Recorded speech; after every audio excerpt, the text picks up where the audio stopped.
listening this afternoon and remembering the debate from 2009, the personal stories that were told by mothers, fathers, brothers, sisters, those who support gay marriage. You know, I consider myself a very sensitive individual.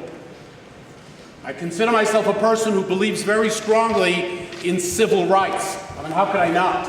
And in human rights. How could I not? My mother just told me over the weekend, as she does every single weekend in her 90s, about going to Auschwitz in 1944 with her mother, and her mother going straight to the gas chambers.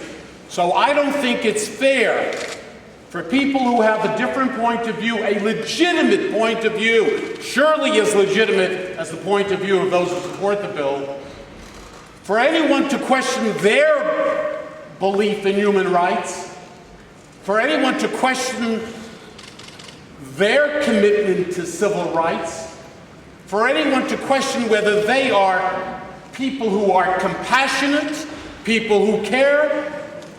There is no poll that has been taken to demonstrate those who are for or those that are against this bill, who's more compassionate, who cares more about their fellow human beings. So that whole debate is extremely unfair, and threats that are made against people who are opposed to this bill, as has happened, that is also unfair. That is surely not the way to do this. As our governor said, this should be an issue of conscience, not fear. And anyone who has political fear, I feel sorry for them. This is something that you do from your heart, what you really believe. We are doing something, or we want to do something that is unbelievable. Redefining marriage. That is huge. That is no small item. And I feel, trust me, there's one problem. I wish I could say, I'm with you. I wish I could say, I got it. But then the truth is, I always got it. I always had it. It's not a question of, I don't understand it.